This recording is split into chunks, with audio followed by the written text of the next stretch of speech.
replacing windows and gutting the kitchen, and more discoveries. I'm going to show you coming up.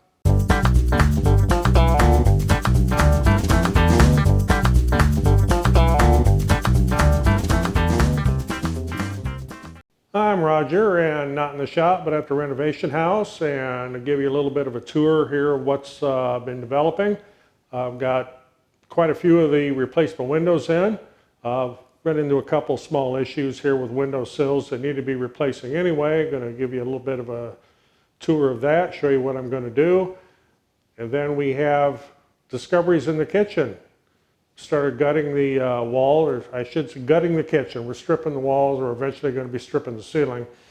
And we started with the outside wall. And we got all kinds of little discoveries there and some more work to do. And this is one of the things that can make a remodel job like this frustrating, especially if you've never done it before. You're going to run into things like this. What I'm finding here is really bizarre. And I've done a lot of work on a lot of houses over the last 40 plus years. And I don't think I've ever seen anything like this. But first, I'll give you a little bit of a musical photo tour of the windows we've replaced so far. Then we'll talk about the window sills. Then we'll get into the kitchen.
Okay, looking at one of these window sills here, you can see this window sill is the existing one. It's got holes in it, it's rough and doesn't look too good, but the replacement windows we have are not as thick as the two sashes together, so therefore there's a gap down there. Hopefully you can see that in the camera here that focuses in on it. And maybe you can see it right there. So what I need to do is replace window sills. And it's not just this one, it's there's quite a few of them. If I just go to the next window here, you can see, and I even tried sanding on this one to see if I could make it better. But it has some holes in it, and it's a little short. So I'm going to be making new ones, and that like. Okay, so we've started stripping the kitchen walls, taking all the plaster and lath off. Anybody needs any used plaster, I can make you a heck of a deal on it. And it's still got quite a bit more to clean out. This is just a small portion, but a couple of the things we found. And we'll start with the door.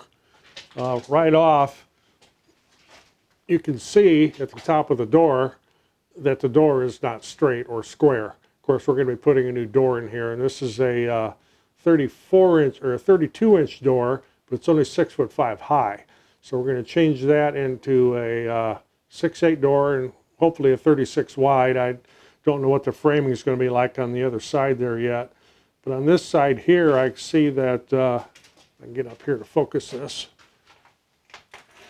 I've done some hacking on the stud there, and there's no header up here, so I need to build a header for this. And when they did put those upper header studs in, they didn't put them in all the way. I guess they were a little short on one end.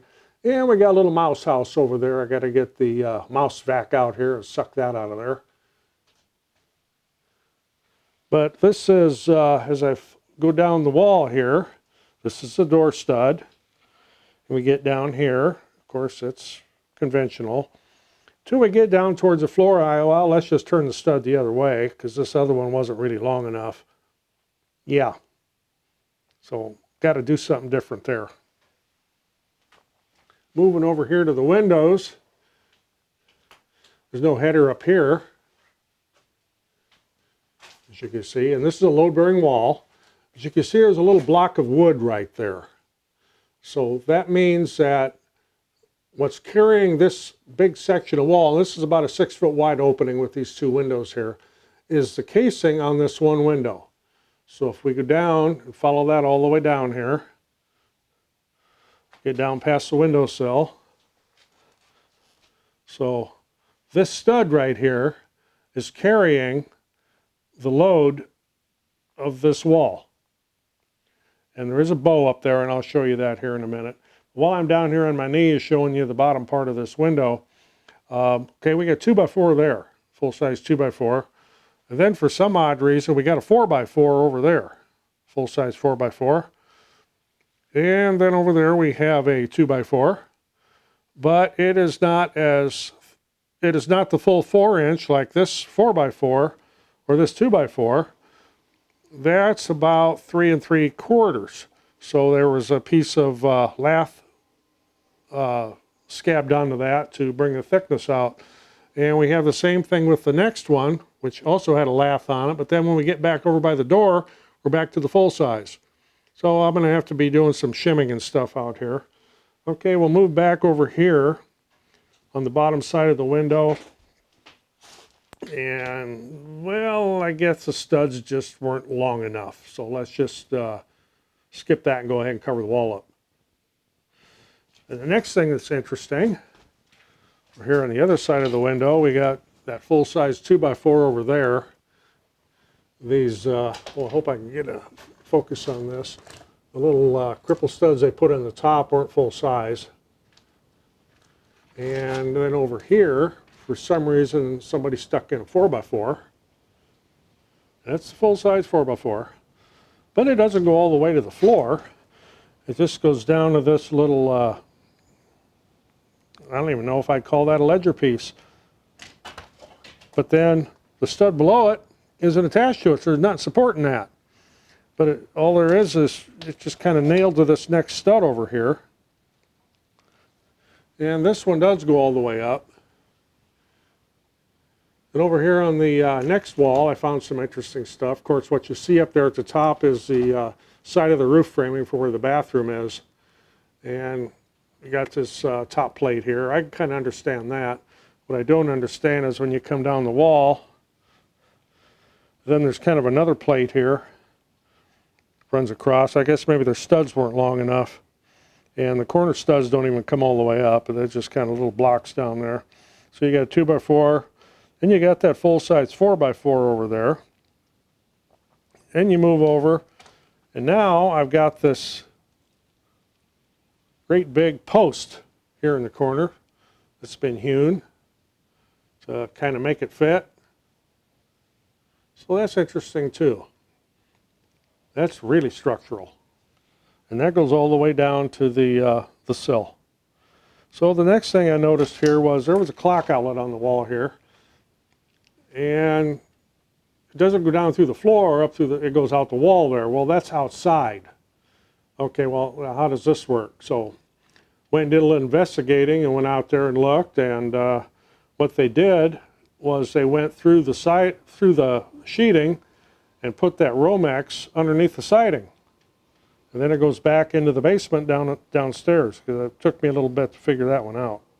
And then getting back to the window, and I don't have the best lighting conditions. There's got light coming in the window, but where this top plate is, it does sag quite a bit. So I'm going to have to put some support in there when I go to reframe that. The other thing is this ceiling dives down in the corner over here. There's nothing I can do about that. That's just going to have to be the way it is. But it drops about an inch from one end of the kitchen to the other and just dives down in this corner over here. So what else we had going on a little bit? Well, we got some light switches down here in the basement now, not that weird thing just hanging out of the wall. And we have all new lighting down on this side of the basement. Still have to tear the old Romex out and old light fixtures out, but this is all in pipe, conduit. Like us electricians call it pipe. So that's all done on this side, and getting the other side prepped over there, shown before. And I'll be pulling wire and getting a water heater in over here pretty soon too, and starting to do the plumbing. And if I could get some decent weather, I get this corner cleaned out so I could finish the wiring back over here. And yeah, we got all that scrap to haul out, but we've got ice and snow and just all kinds of nasties out there. So it's just trying to wait for a day, at least when it's above freezing.